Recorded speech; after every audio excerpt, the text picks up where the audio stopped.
Back to the story time. ये कहानी मेरे दोस्त की है जो कि मेरे सामने एक सारा वाकया हुआ। ये बहुत सच्चा वाकया है। साथ पढ़ते थे तो हमने एक होटल बुक किया था। उसमें 2 कमरे थे। हमारे साथ 2 लड़कियां थी और हम 3 लड़के थे। इसी तरह हमारे कॉलेज की छुट्टियां हुई और हम अपने घर चले गए। हम घर गए और वहाँ पर अपनी फैमिलियों के साथ छुट्टियाँ एंजॉय की और दोबारा कॉलेज टाइम शुरू हुआ और हम दोस्तें कॉलेज आ गए। इसी तरह हमारा एक दोस्त था रोहित, वो नहीं आया। हमने उसे कॉल मिलाया क्योंकि उसकी फैमिली का नंबर तो हमारे पास था ही नहीं, तो इसलिए हम उसे कॉल मिलाते गए। कॉल मिलाया, 5 दिन गुजर गए लेकिन उसका कोई पता नहीं। हमने कहा शायद कुछ हो ना हो। तो इसी तरह 5वें दिन रात वो आया और उसके माथे पर चोट लगी हुई थी। हम सब परेशान हुए कि क्या हुआ। उसने ज़्यादा कुछ नहीं कहा, उसके हाथ भी फ्रैक्चर था। हमने उसे अंदर लेके आए और कहा कि ये सब कैसे हुआ और तुम 5 दिन कहाँ थे। उसने कहा मेरे सर पे चोट लगने की वजह से मैं 5 दिन बेहोश रहा और साथ ही मैं तुम लोग के पास आ गया। अब ये तो आ गया, हम इसे हॉस्पिटल लेके गए और मेडिसिन लेके हम घर यानी कि हमारे होटल आए। वो होटल नहीं था, तकरीबन घर ही था। हम आए और उसे रेस्ट करने में सो गया। अगली सुबह वो मॉर्निंग 7 बजे उठता था। उसकी रूटीन थी कि सुबह उठने की। वो सुबह उठ के वर्कआउट करता था 7 बजे। तो आज वो 10 बज रहे थे और अभी तक सो रहा था। हमने सोचा शायद वो मेडिसिन लेने की वजह से सो गए और इसी तरह 3 दिन गुजर गए। वो हमसे ज़्यादा बातचीत करना बंद कर दिया था। जो बात पूछते उसी का जवाब देता। हमने भी उससे ज़्यादा ध्यान लगाना बंद कर दिया था। एक इसी रात थी। ये 2 लड़कियां एक रूम में और हम 2 लड़के एक रूम में सोते थे। जब से वो आया था वो टीवी लॉन्च पे सोता था, ज़्यादा बातचीत बंद कर दी थी। तो हमने भी इस बात का ध्यान नहीं दिया कि वो यहाँ क्यों सोता है। हमें लगा कंफर्टेबल है तो शायद इसलिए। एक लड़की उठती है हमारी दोस्त में से, वो पानी पीने के लिए जाती है। तो जब देखती है टीवी लॉन्च सामने ही होता है, जब गेट खोलते हैं तो सामने टीवी लॉन्च होता है।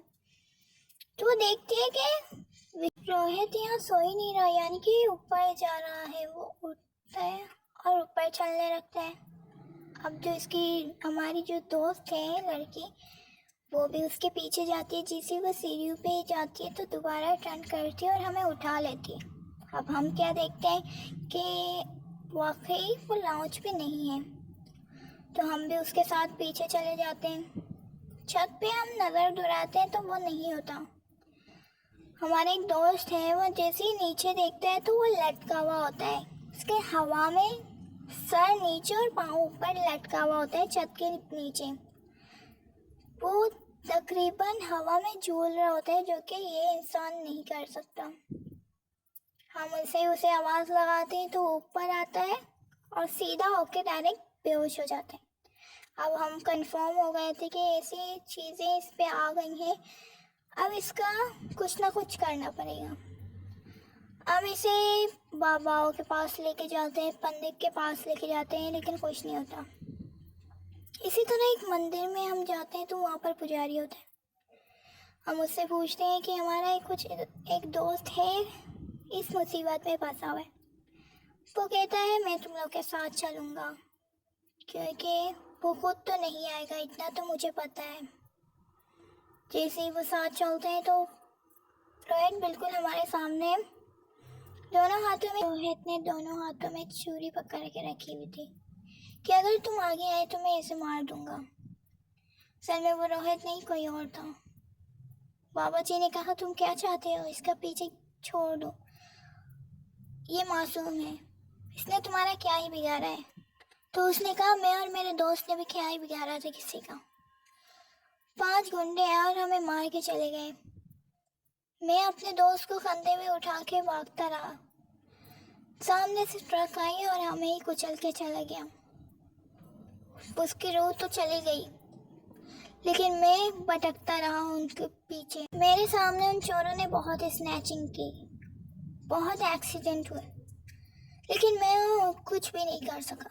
एक दिन रोहित और उसके माँ बाप आ रहे थे, तो उनकी भी सेम तरीके से हमारी तरह मौत हो गई कि माँ बाप तो उसी तरह मर गए उसी टाइम, लेकिन रोहित बच गया और मैंने उसके शरीर पर हमला कर दिया, यानी मैं उनके शरीर पर आ गया और मैं एक एक करके एक दिन में एक चोर को मार डाला।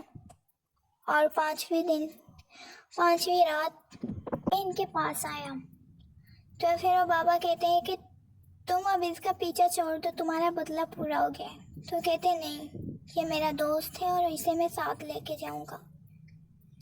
वो पढ़ाई करते हैं, बहुत चीज़ें उस पर मारते हैं, सफ़ेद कलर की पूरी पता नहीं क्या क्या, इस तरह से वो चला जाता है।